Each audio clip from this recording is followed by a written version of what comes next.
Radio Pays, en partenariat avec Aldis, propose le Zoom. Aldis, l'énergie aux couleurs de la Guyane.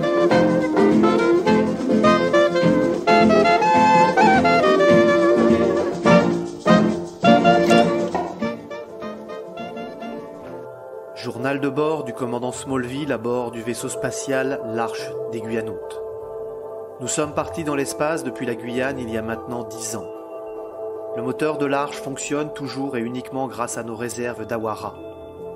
Les propriétés toujours inexpliquées de cette graine ont en effet réussi à stabiliser la distorsion provoquée par les voyages dans l'espace-temps. Depuis 10 ans, nous explorons l'univers à la recherche de réponses. Date stellaire 2023-08-14. Depuis une semaine, nous sommes en orbite autour de la Lune. Les couleurs monotones du gris clair au gris foncé de notre voisine, ces mers désespérément vides et sans eau, ces cratères innombrables, ont définitivement entamé ma bonne humeur. Nous attendons en effet un message en provenance des Guyanotes restés en Guyane, mais notre messagerie reste désespérément vide. Je ne sais pas ce qui se passe. Nous avons pourtant vérifié le fonctionnement de l'ensemble des systèmes de communication et tout semble conforme. Ah, que le temps est long lorsque l'on est loin de chez soi. Il y a quelques jours, j'ai pourtant à nouveau entendu des voix familières dans plusieurs rêves, des amis, des parents. Et puis là, depuis quelques jours, plus rien. Étrange. Depuis le pont principal de l'Arche, je passe des heures à contempler notre planète, la Terre. Vue d'ici, elle nous apparaît comme une magnifique boule bleutée, un peu plus grande que la Lune vue de la Terre. Notre planète est vraiment d'une beauté sans nom. Comment est-il possible que tout ce que nous connaissions ne tienne que sur ce bout de bille perdu dans l'espace ? Carl ? Carl ? Oh, ces intelligences artificielles me fatiguent. Carl, tu m'entends ? Quel était ce bruit ? Commandant, nous venons de recevoir un message en provenance des Guyanotes de Kourou. Ah, c'était ça. Eh bien quand même.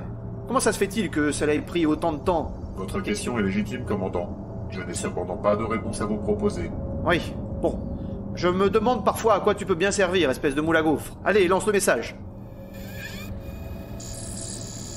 Est-il vrai que nous allons bientôt installer des êtres humains sur la Lune ? Oui, il me semble que oui, mais Carl, mon gentil Carl, tu peux me répondre s'il te plaît ? Oui, commandant, je suis là. Bon, oublie ce que je t'ai dit tout à l'heure sur le moule à gaufre. Bon. Peux-tu me faire un petit topo sur le programme de retour sur la Lune ? J'avoue avoir quelques lacunes. Vous voulez parler du programme Artemis ? Eh bien, sûrement. Enfin, il me semble en tout cas. Le programme Artemis a été lancé par la NASA en 2019 dans le but de ramener des astronautes sur le sol lunaire avant 2030, avec un objectif à plus long terme, de préparer des missions habitées vers Mars.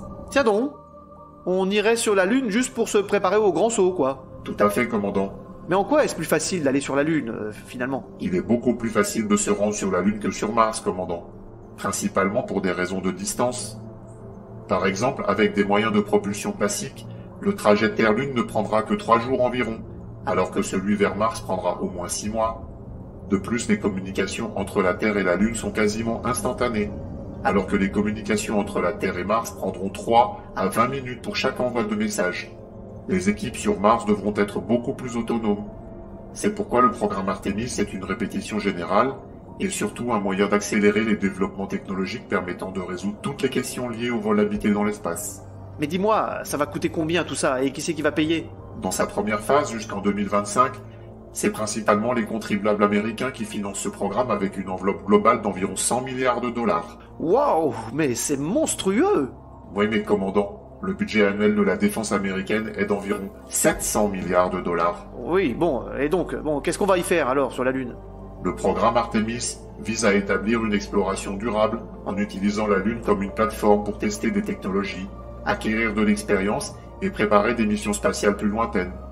Les technologies à développer sont très nombreuses, comme des moyens de propulsion économes en carburant, des constructions réalisées sur place en impression 3D, des combinaisons résistantes aux ondes spatiales, la production d'énergie, notamment solaire, mais aussi des recherches sur la biologie humaine, et même des recherches sur la psychologie. Pardon ? On va sur la Lune pour faire de la psychologie, mais t'as créé un transistor, mon cher Carl, hein ? Pas du tout, commandant. Les voyages dans l'espace impliquent la vie de plusieurs personnes dans des endroits petits et confinés sur de longues périodes. L'une des questions les plus importantes pour la réussite de ces missions dépend donc de la cohésion des équipes sur le long terme. Non mais c'est incroyable. Regarde-moi, ça fait 10 ans que je suis dans cette capsule, enfin cette arche, et je n'ai aucun problème psychologique, hein. Commandant, vous êtes seul à bord de l'arche, n'est-ce pas? Bah oui. Ne ressentez-vous jamais de la solitude? Oui, c'est vrai, tu as raison, Karl, je me sens très seul. Bon. Mais dans les missions sur la Lune et sur Mars, ils partiront à plusieurs, ce sera beaucoup plus fun, non? Commandant, les expériences de confinement volontaire déjà réalisées sur Terre ont toutes révélé qu'une fois l'enthousiasme du départ, la monotonie s'installe avec son cortège de difficultés et de frictions. Les missions habitées avec l'établissement d'une base lunaire pourront donc permettre de tester toutes les solutions permettant à des groupes humains de vivre et travailler ensemble sur le long terme dans des espaces confinés. Bien, ok, et donc le planning c'est quoi? Artemis 1 a été réalisé avec un vol test du vaisseau Orion propulsé par une fusée lourde SLS autour de la Lune et un retour sur Terre en novembre 2022, mais sans être humain à bord. Artemis 2 est prévu pour 2024 avec 3 astronautes américains et un Canadien à bord. La mission ne se posera pas sur la Lune, mais en fera le tour avant de revenir sur Terre avec le même vaisseau Orion propulsé par une fusée SLS. Artemis 3 est annoncé pour 2025 et devrait amener à son bord 4 astronautes. 2 astronautes se poseront sur la Lune à bord du module lunaire appelé HLS, et ils y resteront une semaine, pendant que les 2 autres attendront dans la capsule Orion. Artemis 4 devrait être lancé vers 2027 pour mettre en service la station lunaire. À partir de ce moment, des astronautes se relayeront régulièrement sur la Lune. Artemis 5 sera lancé vers 2028 avec une astromobile. Quant à Artemis 6, 7 et 8, ils continueront d'envoyer du matériel et des êtres humains sur la nouvelle station lunaire. Oh là là, mais quel programme! Mais c'est incroyable, on va vraiment revivre le programme Apollo des années 60. Oui, commandant. Si tout se passe bien, car dans le domaine spatial, les délais se rallongent assez souvent, et pour des vols habités, il ne faut prendre aucun risque. Oui, c'est sûr que c'est plus facile d'envoyer des grippins comme toi dans l'espace, n'est-ce pas? Oh allez, détends-toi, Karl, ce n'est qu'une petite blagounette, hein, je t'aime bien après tout. Tiens d'ailleurs, lance-moi l'enregistreur de mission, je dois faire mon rapport au Guyanote. Le programme Artemis de retour des êtres humains sur la Lune a été lancé depuis 2019. Il a déjà permis de développer des technologies de lanceurs lourds comme la fusée SLS et le vaisseau Orion. Dans les années à venir, nous allons observer un nombre important et régulier de lancements de ce vaisseau avec pour objectif d'installer une station permanente sur la Lune. Ces missions permettront de réaliser tous les tests grandeur nature en vue de la préparation de vols habités vers Mars.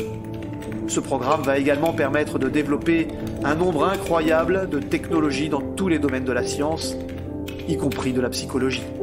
Communication terminée. Karl, tu peux envoyer ce message à nos amis guyanotes de Kourou. Journal de bord du commandant Smallville, à bord du vaisseau spatial l'Arche des Guyanotes. Depuis 10 ans, nous explorons l'univers à la recherche de réponses.